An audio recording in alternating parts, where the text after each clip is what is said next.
Boxing. Mano y mano. No teammates to help you. If you win, it's because of you. If you do bad, it's because of you and your team.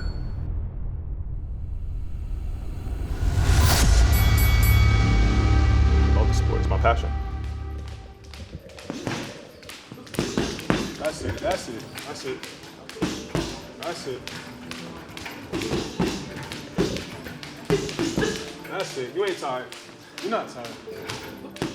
My name is Daquan Huffin. I grew up in Palisades Park, New Jersey. Just real quick, can you please describe training for me? Training? Again, my passion. My main goal with training is to have my clients walk away with something. I want to know that they learned something. I feel like some people are in it for the money. I'm not going to train for free, but my main goal is to know that my clients are growing. My clients and my boxers are growing. What does boxing and training mean for you? Again, it's my passion. Like sometimes if I'm having a bad day, it's two things that make me feel better in this world. If I'm having like the worst day of my life, boxing and my kids. Once I'm in that ring and I'm training somebody, if I'm cornering a fight, then like all my bad thoughts like go away for that time being. When did you first get introduced to boxing? My father introduced me to boxing. My father loves boxing. And a lot of people ask me this. My father introduced me to boxing, but we didn't have the closest relationship. He wasn't really in my life like that, but somehow it stuck with me. Do you remember like a specific fight that he wanted to show you? Yeah, Muhammad Ali. He loves Ali. I think I want to say he showed me like the Thriller in Manila. Ali versus Frazier.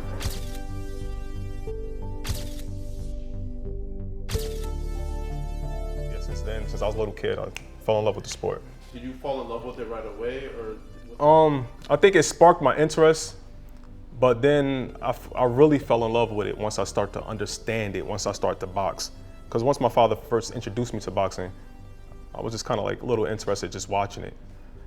Years later, again, he was in and out of my life. Years later, when he came back around, he started to train me. And that's when I started to understand it. Okay, you could slip a jab, you could come back with a hook, you could roll under, range, all that stuff. That's when I really start to fall in love with it, when I learned like the art of boxing. Do you use like his same philosophies in your training? I took what he taught me, I took it and I brought it to the next level. I'm so passionate about boxing. I wake up thinking about boxing. I go to sleep thinking about boxing. I'm obsessed with boxing. To be great at something, you gotta be obsessed with it. So my father, he was a decent trainer, but he probably wouldn't agree with this. I took it to not to sound cocky, I took it to the next level. I'm so passionate about the sport. Did you eventually end up fighting or no?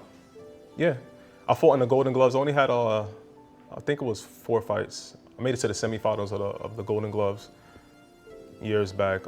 Yeah, fun experience. And what made you not pursue it 100%?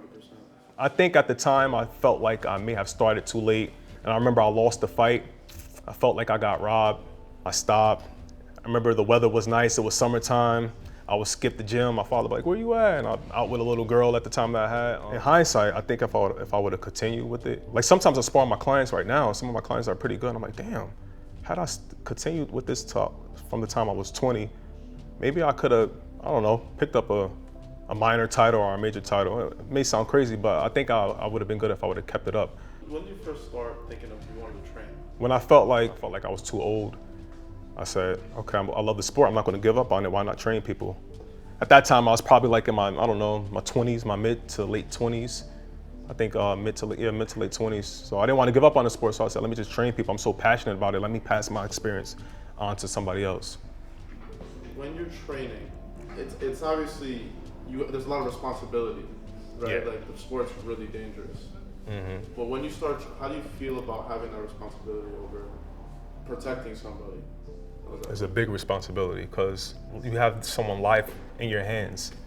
And you may not think that with the amateurs, but amateur fighters do die in the ring also. It's not as common. But yeah, again, you have someone's life in your hands. It's a big responsibility, but I embrace it. Like, I feel like I'm a good coach and my experience will, you can't control everything. Shit happens sometimes, but I just feel like I've prepared my fighters too well for them to get hurt that way. When you were fighting, I could imagine it's an adrenaline, but when you're training, it's a different type of feeling between your fighter. How is that? I would say it's similar in ways, but it's almost like playing a video game. Like when you press that jab button, like you tell your fighter, throw the jab. It's like almost like you're pressing that button. It's almost like you're controlling your fighter with your words rather than your fingers holding the control in your hand. Do you feel like because you can lose as a fighter, have you felt at a time you lost as a trainer? One time, yes, I had to think back. I don't know if you remember my nephew, kid was a beast. He's not boxing anymore, but he was a beast. One time, we were sparring. We would go gym to gym, looking for sparring. Get the better of him, whatever. It is what it is. We spar at that gym again. Get the better of the next person. The coach or whatever, the owner of that gym, they're bringing that top guy to spar my nephew. My nephew will watch that dude also. So we cleared out that gym. We did that to several different gyms in New Jersey.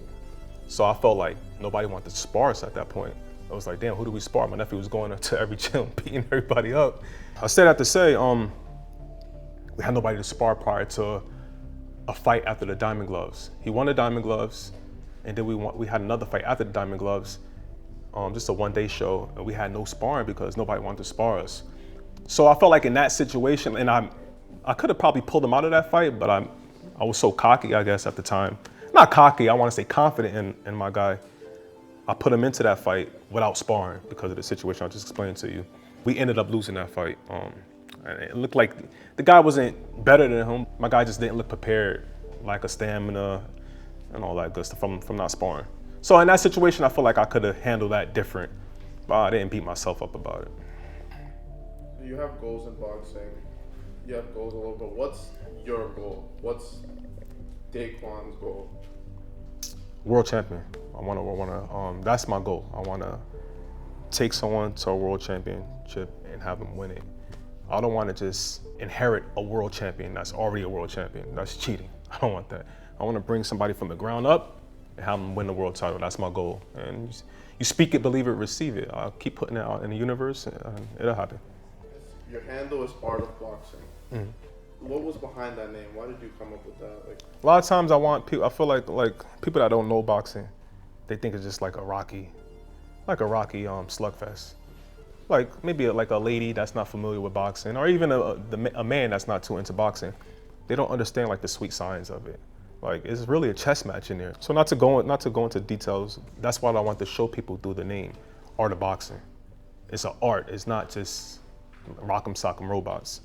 Last question.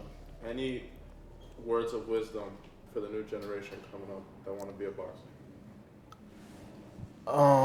Words of wisdom. You gotta crawl before you walk. I feel like a lot of guys, they come in the gym and they want to do the Philly shell right away. They want to they get frustrated. They want to look like Mayweather like right away, or like Muhammad Ali or Sugar Ray Leonard. I'm like, yo, it's gonna take time. It's gonna take a while. You gotta crawl before you walk. I would just say, stay consistent and work hard, bro. You gotta trust the process. I think to sum it up, trust the process. I feel like that's big. You gotta trust the process.